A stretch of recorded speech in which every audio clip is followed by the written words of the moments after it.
नमस्कार दोस्तों। Welcome to we are astro. We are astro में आपका स्वागत है। आज बहुत यूनिक टॉपिक लेकर के आया हूँ, अरुदा लग्ना एंड अरुदा पदा से आप गोचर नॉर्मल नेटल चार्ट को भी और गोचर को कैसे एनालाइज करें। अगर आप इसको अच्छे से समझ जाते हैं तो खुद ब खुद आप रिजल्ट निकाल पाएंगे। अ, इससे पहले कि मैं आगे बढ़ूं, जिन लोगों ने अभी तक सब्सक्राइब नहीं किया है सब्सक्राइब कर ले। नोटिफिकेशन बेल आइकन को प्रेस करें सो दैट कि आपको नोटिफिकेशन मिलता रहे। और वीडियो पसंद आता है तो लाइक करें और सब्सक्राइब करें। एजुकेशनल चैनल है, सारे वीडियोस सिर्फ इस दृष्टिकोण से बनाए जाते हैं कि आप ज्यादा से ज्यादा सीखें और खुद ब खुद जो है ज्योतिष में इतने एक्सपर्ट हो जाएं कि अपने चार्ट, अपने परिवारजनों को चार्ट को देख करके आप रिजल्ट दे सकें। मैं अरुदा लगना को हमेशा मैं माया लगना बोलता हूँ। अरुदा लगना का मतलब क्या है? बहुत सिंपल है कि मान लीजिए ये मोबाइल है और इस मोबाइल पे अगर एक तरफ से मैं लाइट देता हूं तो उसका रिफ्लेक्शन कहीं और दिखाता है। वो रिफ्लेक्शन जो समाज में दिखता है वो अरुदा लगना है। वो माया है, वो आप नहीं है, वो आपका रिफ्लेक्शन है जो लोग समझते हैं कि आप कौन है। बहुत बार ऐसा चार्ट एनालिसिस में ये आया है, मैं जब मैं बोलता हूं कि हाँ भाई, आपके पास पैसा तो रहेगा, ठीक है, आपके काम सारे होते जाएंगे, लेकिन लोग जो है आपको सोचेंगे यार आप तो करोड़पति आदमी हो। और तब जाके वहां आपको लगता है कि ये लोग ऐसे क्यों मेरे बारे में बात कर रहे हैं। मेरे पास तो कोई बैंक अकाउंट करोड़ नहीं रहता, ठीक है, आता है, काम हो जाता है, गाड़ी खरीद लेता हूँ, बंगला खरीद लेता हूँ, but I don't have cash in account. But लोग ऐसा क्यों सोचते हैं? क्योंकि अरुदा लगना अगर स्ट्रांग कंडीशन में हो, अरुदा से 11th हाउस बहुत अच्छे कंडीशन में हो, तो पैसा तो आएगा, प्लस लोगों का ये मानना होगा कि आपके पास पैसा बहुत है। अरुदा से 4th हाउस में अगर कुछ बढ़िया प्लैनेट है तो लगेगा कि यार तो आदमी अपनी लाइफ में बहुत खुश है। आप खुश हैं कि नहीं है वो अपनी जगह पे। उस टेक्निक को आज बताऊंगा कि अरुदा लगना से आप चीजों को कैसे देखें, प्लस अरुदा पदा से आप उसको कैसे एनालाइज करें। अरुदा पदा का क्या मतलब होता है, बहुत से लोग बोलते हैं कि कैसे निकाला जाता है, तो वो सारी चीजें मैं आज आपको स्क्रीन शेयर करके बताता हूं।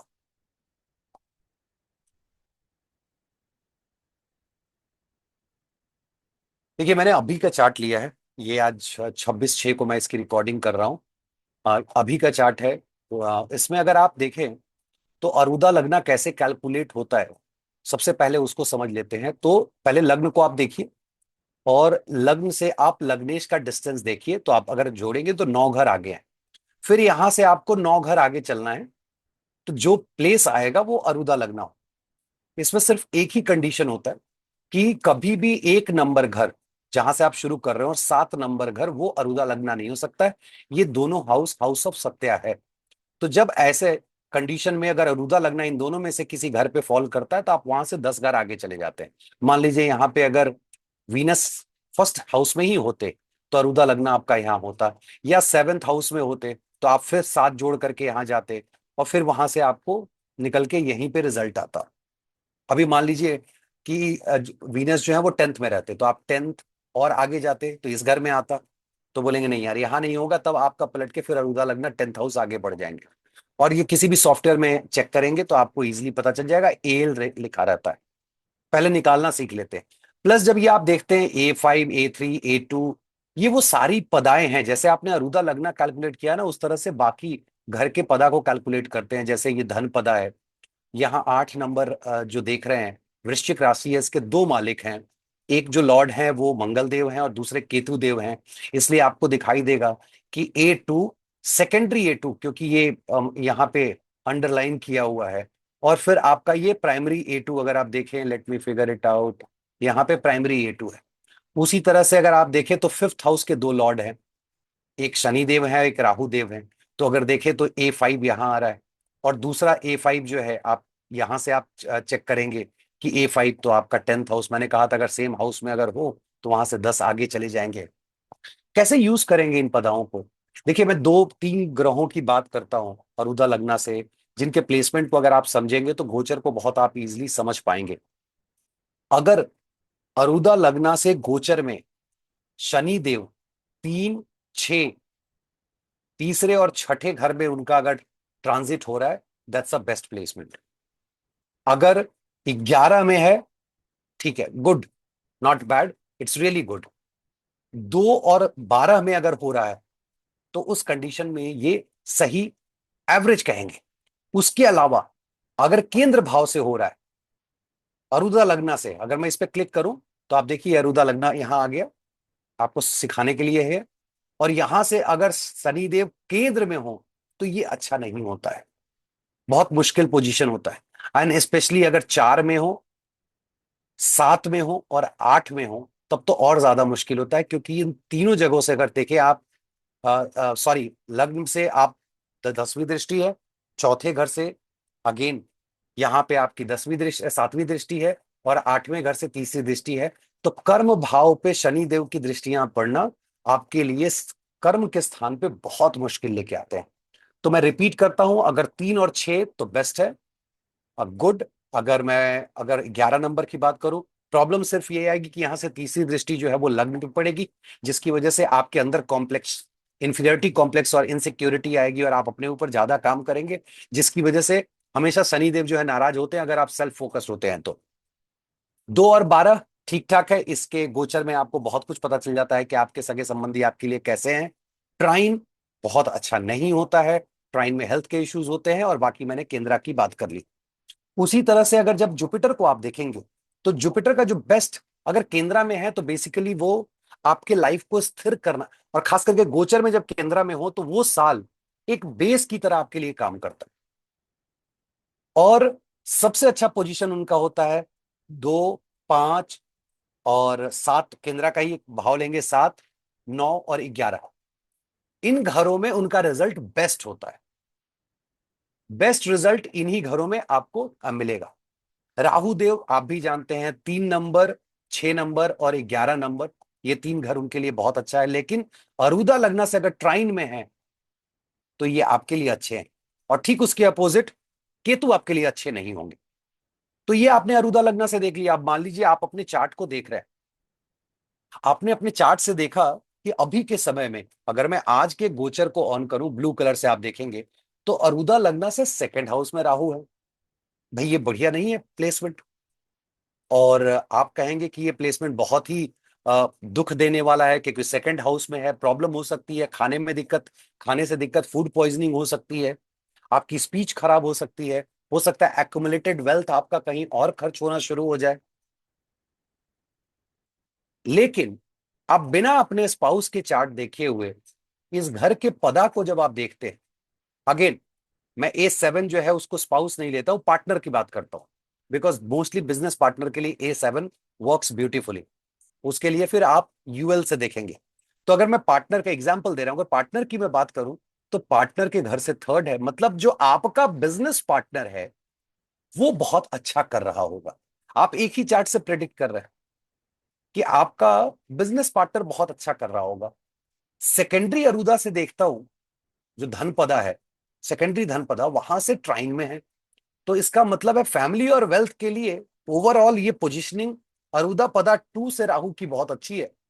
तो आप कह सकते हैं कि डोंट वरी, आपके चार्ट पे प्रॉब्लम जरूर है, लेकिन ओवरऑल अगर देखा जाए तो आपके फैमिली और वेल्थ के लिए पोजीशनिंग बहुत खराब नहीं है। बिकॉज आपके बाकी जो मान लीजिए जैसे A5 है, A7 हो गया, A7 आपका दूसरा बच्चा है, अगर A9 देखेंगे तो आपका तीसरा बच्चा होगा जो लग्न में है। तो आप अलग अलग पदाओं से भी उसका रिजल्ट आप उनको बता सकते हैं। जैसे इस चार्ट में देख करके देखने में कितना अच्छा लगता है कि फोर्थ हाउस से थर्ड हाउस का ट्रांजिट है राहु का, मदर के लिए बहुत अच्छा होगा। बट जब आप पदा चेक करते हैं, अरुदा पदा A4, तो देखते हैं राहु उसके ऊपर से जा रहे हैं। इसका मतलब है कि मदर को जो है मेंटल हेल्थ के इश्यूज होंगे, बहुत चैलेंजिंग होगी, शी विल बी स्ट्रगलिंग, उनको बहुत तरह के चैलेंजेस अपने लाइफ में फेस करने होंगे।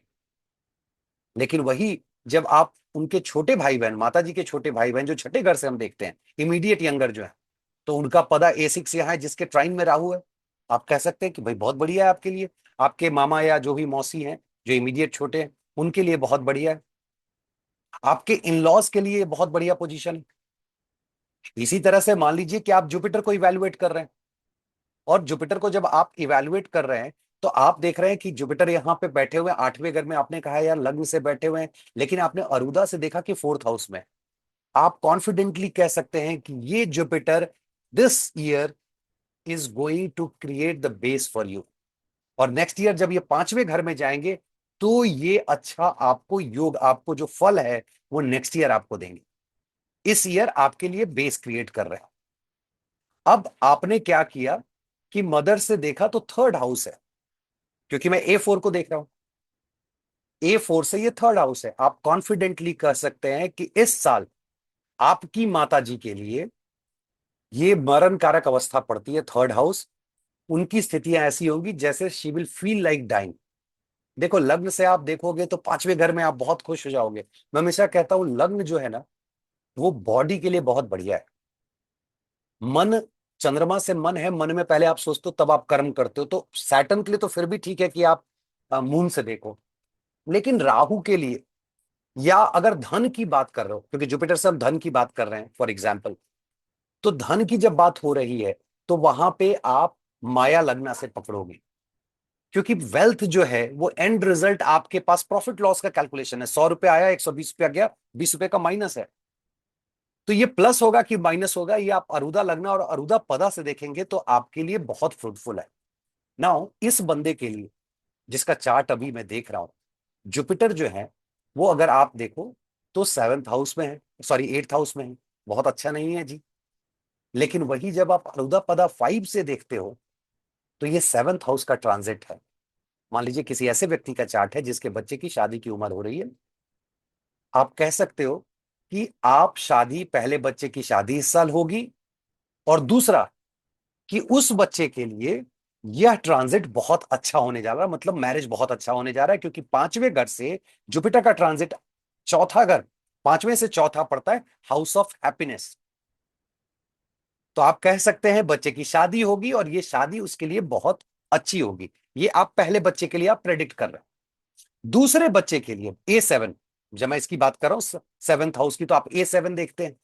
A7 से आप देखते हैं फिफ्थ, और फिफ्थ से अगर आप देखेंगे तो 9, 11th, और लगना पे उनका एस्पेक्ट होता है। तो आप कह सकते हैं कि आपके सेकंड बच्चे के हायर एजुकेशन के लिए, प्रमोशन के लिए, अगर जिस जिस अवस्था में हो, क्योंकि मान लो अगर एजुकेशन के लिए तो हायर एजुकेशन में, जॉब में है तो प्रमोशन है, पर्क्स हैं, अच्छी सैलरी इंक्रीमेंट है, बोनस मिलना है, और हेल्थ के लिए ये ट्रांजिट बहुत अच्छा होने जा रहा है।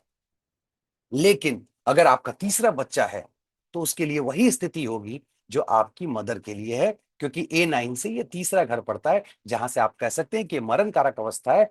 ही और she will feel like dying. इन सब चीजों को आप इस तरह से एनालाइज करते हैं। एक क्वेश्चन उठता है कि फिर मैं यहां कैसे एनालाइज करूं, D9 में और D10 में कौन सा अरुदा लगना मैं यहां पे लूं? क्या D9 में अरुदा लगना D9 का पकड़ूं कैलकुलेट करके, D10 में D10 का कैलकुलेट करूं, या इसी अरुदा लगना को आगे लेकर के जाऊं? देखो ये फिक्स अरुदा है, this is not going to change. आप हर जगह इससे देख सकते हो। लेकिन जिस अवस्था में आप हैं, मान लीजिए शादी के बाद अपने भाग्य को इवेल्युएट कर रहे हैं, तो D9 का अरुदा निकालिए। आप जॉब में हैं, बिजनेस में हैं, रिटायर नहीं हुए हैं, या स्टूडेंट लाइफ नहीं है, तो फिर आप इसका अरुदा निकाल करके देख सकते हैं। एट ए टाइम दो अरुदा इसमें काम कर रहा होता है, एक परमानेंट अरुदा और एक तात्कालिक अरुदा। देखो तात्कालिक अरुदा अगर आप नौकरी में है तो काम कर रहा है, otherwise this is also division of Karma. Think like this. आपका बच्चा जो है, मान लीजिए आप ही अभी फॉर्मल एजुकेशन में, फॉर एग्जाम्पल 16 ईयर्स, आप 10th किए हैं, 11th कर रहे हैं, ये हाउस आपके लिए क्या है? कर्म का डिवीजन है ना, डिविजनल हाउस D10 जिसको हम बोल रहे हैं कर्म स्थान का।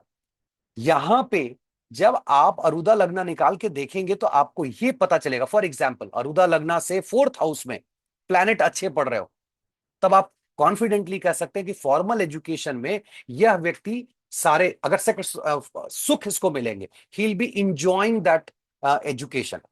अगर अरुदा लगना से 2nd हाउस में बेनिफिक प्लैनेट्स हो, तो आप कॉन्फिडेंटली कह सकते हैं, मान लीजिए बच्चे का चार्ट आप देख रहे हैं, पेरेंट्स को कुछ प्रॉब्लम चल रही है फाइनेंशियली, डोंट वरी, अरुदा से 2nd हाउस D10 में सब कुछ दिखा रहा है कि रिसोर्सेज अवेलेबल है, मतलब उसके कर्म करने के लिए जो रिसोर्सेज चाहिए वो अवेलेबल है। तो आप कॉन्फिडेंटली कह सकते हैं कि आपको फाइनेंशियली चिंता करने की जरूरत नहीं है, बच्चों के भाग्य से आपको पैसा आ जाएगा। This is the way. जब आप पूरे चार्ट को एनालाइज करते हैं, एक चार्ट से आप हर किसी का घर में, हर किसी के बारे में आप बता सकते हैं। चार्ट रोटेट करते रहिए और आप रिजल्ट निकालते रहिए। वहीं पे केयरफुल कहां होता है, जो अरुदा पदा 8 है, जिसको पीड़ा पदा भी मैं बोलता हूं, इसके ऊपर से, इसके ट्राइन से कोई इंपैक्ट अगर राहु और सैटर्न, केतु, मार्स का हो रहा है, बी वेरी केयरफुल। जैसे अभी आप देखो मार्स यहां पे है, अब इस मार्स की चौथी दृष्टि जिस घर में पड़ रही है उस घर में पीड़ा पदा है, A8 है। आप कॉन्फिडेंटली कह सकते हो कि यह व्यक्ति अपने कर्म स्थान पे कंट्रोलिंग नेचर की वजह से प्रॉब्लम में फंसने वाला है। और यहां पे देखो इंडिकेशन भी A6 भी है कि जैसे ही ये कंट्रोल करने की कोशिश करेगा इसके एनिमीज बढ़ जाएंगे। This is how we need to evaluate. एक स्टेप आगे जो राशि दृष्टि और ग्रह दृष्टि, अभी मैंने ग्रह दृष्टि की बात करी, किसी और वीडियो में मैं राशि दृष्टि के बारे में बात करूंगा। ये बहुत छोटा सा वीडियो ये उनके लिए है जो सीखना चाहते हैं कि रिजल्ट कैसे निकालें।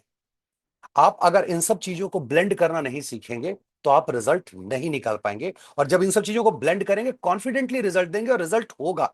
ठीक है, मैं हमेशा कहता हूं 5% प्रेडिक्शन फेल हो सकता है, नो डाउट, मेरे भी होते हैं। कोई मैं लॉर्ड शिवा नहीं हूं, वो सिर्फ संसार में एक ही है। आराध्य देव, मेरे आराध्य देव श्री राम सिर्फ एक ही हैं जिनकी हर वाणी जो है सत्य है। तो 5%, मैक्सिमम 10% तक की त्रुटि की बात हो सकती है, लेकिन जितना आप प्रैक्टिस करेंगे, इसको ब्लेंड करेंगे, जैमिनी को, पराशरी को और रियल नाड़ी को, जो CS पटेल साहब ने जो खूब सारा उसमें रिसर्च किया, उसको पढ़िए। जितना ब्लेंड करेंगे उतना बढ़िया आपको रिजल्ट आएगा, और कॉन्फिडेंटली आप बता सकते हैं कब कौन बीमार पड़ेगा, किसको पैसा आएगा, किसकी नौकरी लगेगी, कब एजुकेशन के लिए बाहर जाएगा, बाहर के लिए वो पैसा कहां से इंतजाम होगा। ये सारी चीजें आप चार्ट से निकाल के दे सकते हैं। उम्मीद करता हूं पढ़ने वालों को ये वीडियो अच्छा लगा होगा तो लाइक कीजिए, शेयर कीजिए, चैनल को सब्सक्राइब कीजिए। बहुत बहुत धन्यवाद। नमस्कार।